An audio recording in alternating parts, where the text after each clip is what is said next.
특집 박정열 시인의 내가 본 스시마 제15편 무인 판매대가 있는 마을. 지은이 대숲 박정열, 읽은이 도연 백혜옥, 만드니 대숲 박정열. 무인 판매대가 있는 마을. 무인 판매하면 낯선 풍경은 아니다. 우리 주위에 한둘은 있다. 무인 쇼케이스 점포도 나타났다. 무인 판매업소는 주인이 없을 뿐이지 감시 시스템은 더 냉엄하다. 아이스크림점이나 간편식을 파는 점포가 표적이 된 범죄가 늘고 있다는 보도도 있었다. 어쩌면 이 무인 시스템이 흑심을 품게 하는 견물생심이 될 수도 있다. 쓰시마에 연어 계곡이 있다고 들었다. 내나 강이 없는 쓰시마에 연어가 올라온다는 건 호기심이 부풀고 남음이 있다. 산이 높고 경사가 심한 쓰시마에 연어가 올라온다 하니 궁금증이 커졌다. 회하면 군침이 돈다. 연어회 한 접시 맛볼 기회가 있으려나 입맛부터 다셔본다. 소주 한 잔 쫙 들이키면 캬, 오라의 입에서 피하는 김 빠지는 소리가 난다. 버스가 산 중턱을 오르고 있다. 산줄기 가운데 움푹 꺼진 데가 보인다. 저 능선을 넘어야 한다. 길 좌측은 청길 낭떠러지다. 우측은 빽빽한 산림. 이 길도 비좁기는 시내와 마찬가지다. 버스가 마주오면 비켜갈 수 있을까 싶을 정도다. 운전자는 서로 비켜갈 자리를 안다 하니 믿어봐야지. 그래, 안 믿으면 어쩔 건데. 오라가 은근히 치받는 소리를 한다. 우측 비탈진 숲에 대나무처럼 쪽쪽 굳은 삼나무가 비좁게 서 있다. 우리나라 살림은 소나무가 주종이다. 조림하지 않은 소나무는 목재로 쓰이기보다 관상용으로 더 유용하다. 풍채 좋은 나무, 못생긴 나무, 생김새에 따라 그 값은 천차만별이다.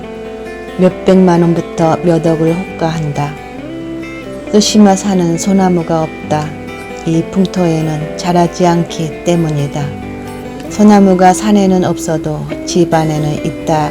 가이드의 말이다. 분재를 말한다. 요새 말로 하면 우픈 소리다. 우습고 슬프다는 소리잖아. 오라가 얼른 맞장구를 쳤다. 가파른 고개를 오르니 터널이 나타났다. 이 길은 터널이 뚫리기 전까지 좋기 이틀은 차를 몰아야 이 연어 계곡에 올 수 있었다. 터널을 벗어나자 산은 이쪽이나 저쪽이나 별로 다를 게 없다. 올라온 길보다 내리막이 짧다. 연어 계곡은 지대가 높은데 경사가 완만하다. 꼬부랑거리는 커브도 적다. 바깥 풍경에 눈을 팔고 있는데 가이드 쌍이 저 집 앞에 있는 진열대가 뭘까요? 글자가 운행 중인 버스 안에서도 또렷이 보인다. 무인 판매 해서 저 검은 글씨가 얼른 눈에 들어온다. 세월을 얼마나 견뎠는지 판때기로 만든 매대도 불꽃시도 모두 허옇게 빛이 바랬다. 매대가 집 앞마다 하나씩 서 있다. 버스가 길가에 멈춰 섰다. 농사지은 작물을 이 매대에 올려놓으면 필요에 따라 지나가는 사람들이 사간다고 한다. 상품이 있던 자리에다 값을 놓고 가는 자율 판매대이다. 자동화 판매 시스템이다. 어쩌면 가장 원시적인 상행위라고 할 수 있다. 돈이 매개가 된 지금은 언제든 거래를 할 수 있다. 물건이 마음에 들면 합당한 값을 매기고 사고 판다. 애놀이가 있고 덤도 있다. 믿음이 없는 거래는 있을 수 없다. 맞아. 아짐의 떡도 값이 맞아야지 산다고 했어. 오라의 들은 풍월이다. 믿는 거래는 정이 따라 붙는다. 농사지은 사람이 무인 판매대에 열무를 한 단 올려놓으면 살 사람이 값을 매긴다.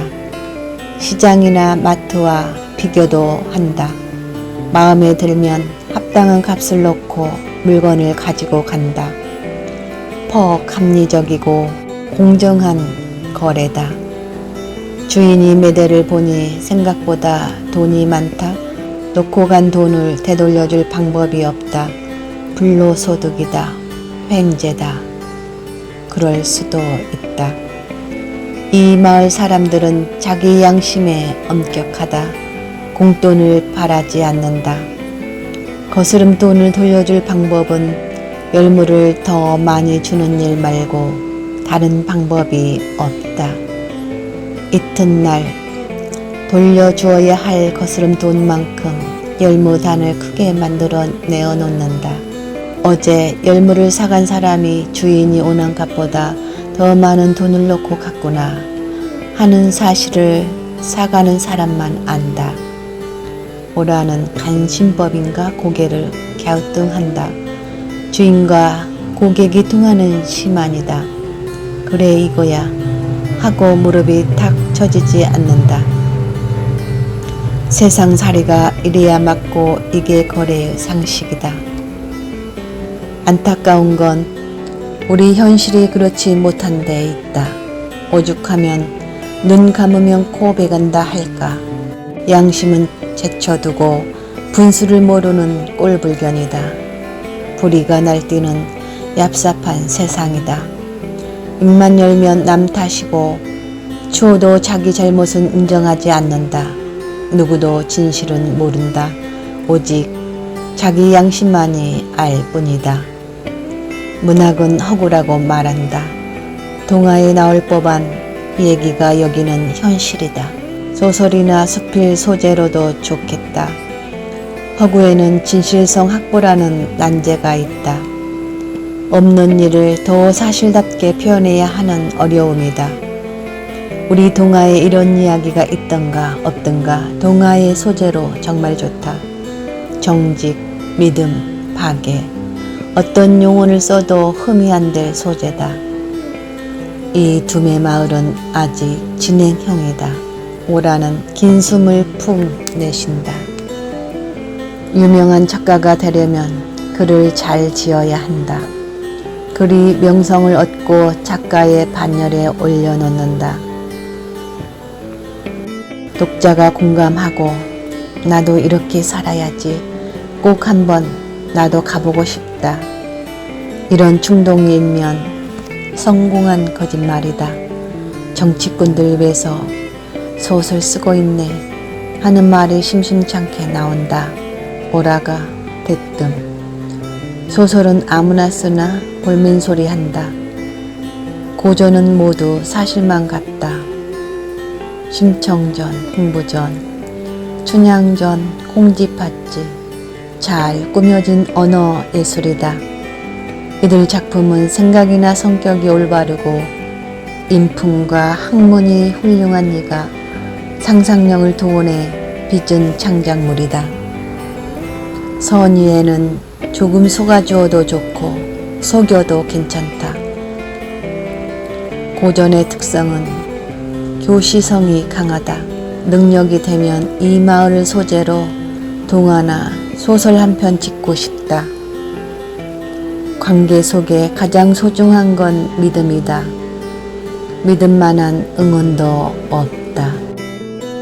집이 드문드문한 외진 시골 마을이 정겹다.